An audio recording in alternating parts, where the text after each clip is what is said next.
Greetings everyone, my name is Dominic and today you're tuning in to the Comic Book Report, where we review comic books and graphic novels so you can get an idea of what to read. And at long last, it's finally here, introducing the Dawn of X Omnibus, Volume 1 from Marvel Comics. This recently released Marvel Omnibus takes a shot at collecting the entire Krakoa-Era. Well, at least the first portion of it across 1,400 incredible pages. The book itself collects the 2019 series of X-Men issues 1 through 7, X-Force issues 1 through 8, Marauders issues 1 through 8, Excalibur issues 1 through 8, Fallen Angels issues 1 through 6, New Mutants issues 1 through 7, along with the 2020 series Wolverine issues 1 through 3, and Giant Size X-Men Jean Grey and Emma Frost issue 1. The mapping appears incredible, which you'll see momentarily. Before we dive deeper into this book though, just a quick shout out to the channel sponsor, Panelbound Comics. If you're looking to pick up your own comic book collected editions, perhaps even this very book, I highly encourage you to check out their website. You can find a link to them in the video description, and if you see anything site-wide you like, you can use my discount code at checkout, TheComicBookReport, to save $2 off of your order. Please note if you use my affiliate link or code to make a purchase, I will earn a small commission, but it's a fantastic way to continue to support this channel. Thank you for considering. Now let's keep this overview right on going. Okay, so here's our first dedicated look at the front dust jacket cover for the Dawn of X Omnibus, and I'll say right from the top that this is the standard edition cover. They did have one direct market cover release as well. I'll throw up a quick thumbnail so you can see it. I will say the standard edition cover seems to have this kind of formatting versus the direct market is, I think, just a full image, so just be aware of that. I think the standard is the way to go here, although I'm going to call the excess of gray is a bit much for me, but I still think it's a sleek looking book. Transitioning now to the spine design, which I believe is identical for both releases. We have the Marvel Omnibus logo up top, followed by a field of that same gray. Then we have the kind of Dawn of X logo, followed by the title, Dawn of X, and all the way at the bottom, a little red circle, followed by Volume 1. Now, I do believe this is taking kind of the imagery from the Dawn of X trade paperback collections that were coming out a couple years ago. So it is cool to have some visual continuity there, though I could have used a bit more color personally. And along the back of the dust jacket today, we have more of that gray and kind of a backsplash of white and some black. We have a blurb about the collection, some Krakoan script, along with what this omnibus contains, the Marvel logo, pricing information, parental advisory, all that good stuff. The imagery here, again, feels very consistent with a lot of the Krakoa-based releases, and primarily those trade paperbacks I mentioned earlier. Okay, and now I did want to spend one more minute on the exteriors of this book, as I like to do with omnibus editions. So to do that, I'm going to go ahead and remove the full dust jacket. This time I will give you a look at those interior flaps and spread everything out so you can see it at a glance.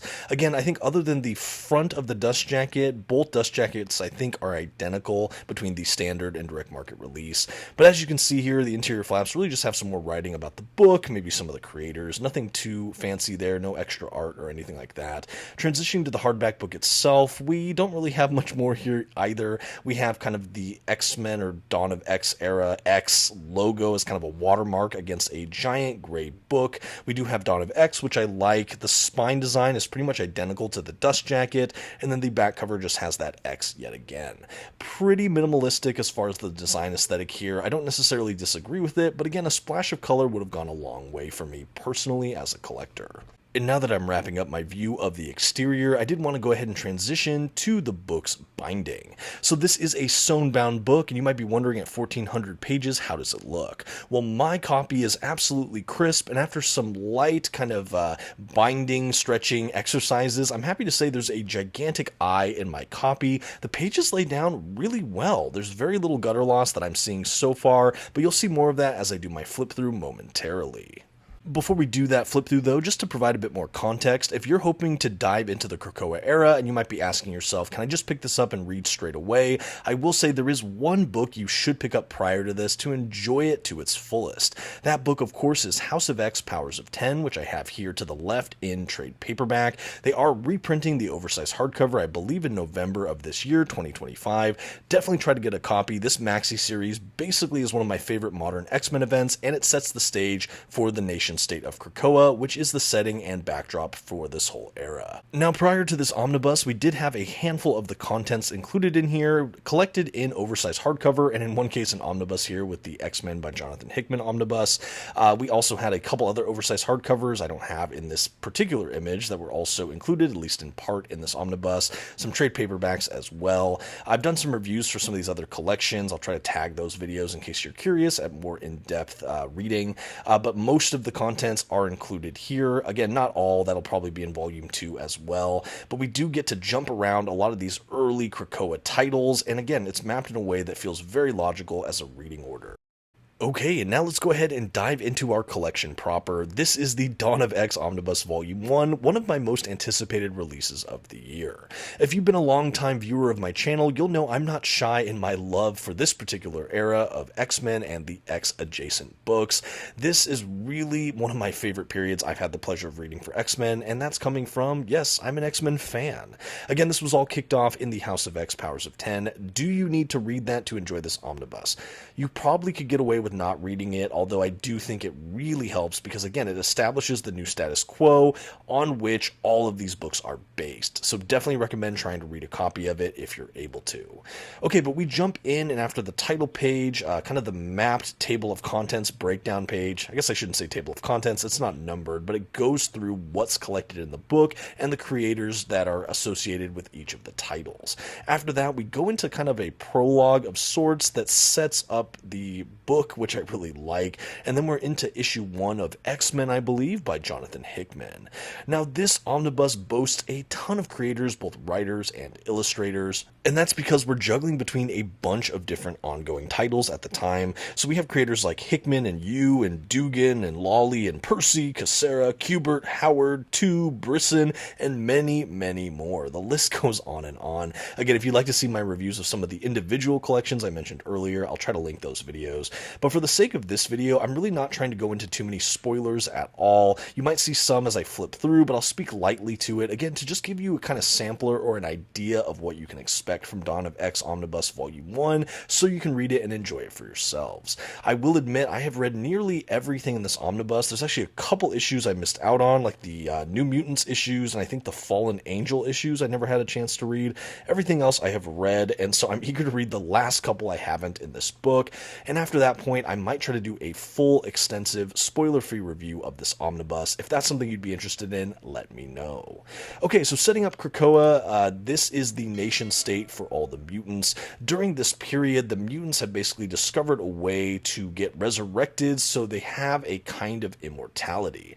This nation that they all have as well, they have a general amnesty for all mutants, basically, meaning that even their enemies are populating this island, and it's sort of the mutant nation state. They've also developed technologies to make portals to kind of come in and out of anywhere.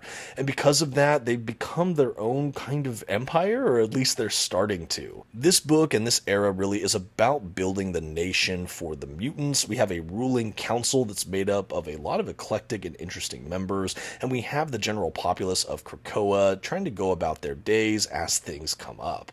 We have the security for the mutants in the form of people like X-Force. We have the general X-Men team, which are kind of diplomatic in nature.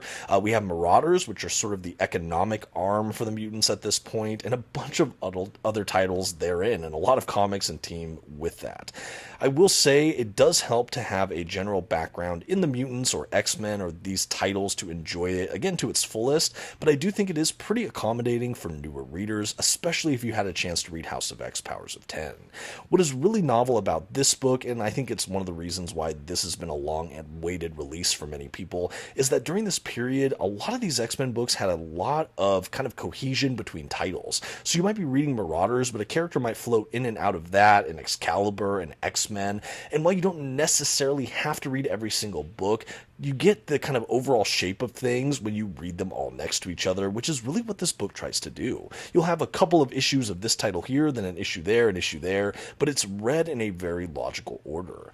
But do you follow a title 1 through 8 in this book? No, you follow an issue at a time, or maybe 2 or 3, whatever makes sense for the reading order. I really appreciate that Marvel took the time to do it in this way, because I think that this is a lot lot of what fans have been hoping for. Now, do I personally hope we get a lot of more title or creator-centric omnibuses for this period, like the Hickman X-Men omnibus? Yeah, personally I do. I would consider double dipping, especially if we ever got a Benjamin Percy Wolverine or X-Force omnibus. But all that being said, I do like this reading order as well. I think it gives you a fuller picture, and like I said, for people that have heard about the Krakoa-Era or really want just the full expression of what this period had, well, this is a really ambitious project, and so far with this volume 1, it really has delivered. Now, I know that you have to get through the Dawn of X, and I'm trying to remember after that, there's like Reign of X, I think there's Destiny of X, or I don't know, there's a lot of different periods within Krakoa. I heard someone say that there might be 10 to 12 of these omnibuses to finish out everything. I have no idea if they're going to include X of Swords in an omnibus, or if they're going to reprint the oversized hardcover like they're going to with House of X Powers of 10. Fingers crossed. There's a lot I don't know about this. Hopefully they'll finish the line, but just as a primer for Krakoa, this is a really fantastic book. Again, I'm really impressed with the build quality as well. The binding seems to be great so far. I can't wait to report on that furthermore in the follow-up review I'll do on this title eventually. But yeah, I'm really eager for this personally. I love the issues of the books in here that I've read, and I look forward to checking out New Mutants and also that Fallen Angels series. I think this book will be a huge hit for Marvel, or at least I hope it is, because I would love to get further releases in this line. I think for people that, again, want the fuller picture of Krakoa, this is your answer for it in the omnibus format. I think for people that don't like a kind of lack of cohesion between books, both writers and artists, this might be a bit of a challenge or stretch for you as you do jump between these titles. I still think it's done in a really logical and fun way, and it's also really great because if you start to get sick of certain characters or creative teams, it's fun to juggle between these things in a way that just feels fresh on every page. At least that's my perspective on it. Call me an optimist, but again, I'm very eager for this, and so far to have it in my hands, I'm just overall impressed by the build, how it's laid out, and just Marvel's attention to detail with this one. Another thing I like, generally because the mutants have been resurrected at this period, and because you have once enemies kind of at the table as part of the nation, I think it leads to a lot of interesting conflicts and tension moments in the series as a whole, or sorry, the aggregate of series, the period of Krakoa, and I think that that was a really ripe narrative opportunity, which a lot of these teams on these books did kind of come to bat for. I really do think that this is such a unique period in the history of the mutants. I know that they had Genosha and some of these other mutant states, but Krakoa feels something different. It feels set apart, novel, and new. I know that there's a ton of X-Men fans that are fans because of this period in Marvel Comics and the mutant books, and I know for me it definitely revitalized my interest in the X-Men in a pretty exceptional way. And at 1,400 pages, I am happy that you get a lot of material for this price point. I think the cover price is $150, so it is a more pricey omnibus, but again, a lot of bang for your buck here, and you also get a ton of extras toward the back of the collection. Like what you've been seeing here in the form of cover art galleries, variant cover art galleries, some production images, kind of pen and inked sort of paneling and things like that. I really like that this was loaded with extras even after so many issues. I think that that was a really smart move by Marvel, and it just made me grin from ear to ear to see these variant covers in particular blown up to full size instead of thumbnailed and small. Again, a really fun extra here to have at the end of an already fantastic collection. And speaking of end of collection, I am wrapping up my flip through of this book. Again, it is the Dawn of X Omnibus Volume 1 from Marvel Comics, recently released, and this again was a huge anticipated release for me this year. I look forward to doing more coverage on this book. Like I said, if you'd like a full spoiler-filled review of this at some point in the channel, please let me know in the comments section. Also let me know, do you like the Krakoa-Era? Are you planning to pick up this omnibus or maybe the reprint of House of X Powers of 10? Let me know all of that too. I'm curious. This is one of my personal favorite periods in Marvel history, especially for the X-Men, and I'm just elated to finally have this book. Thank you so much for watching today's overview, and until next time, this has been the Comic Book Report. Please don't forget to leave your like, those comments we talked about, and maybe share this video with a friend. Thanks everyone, bye.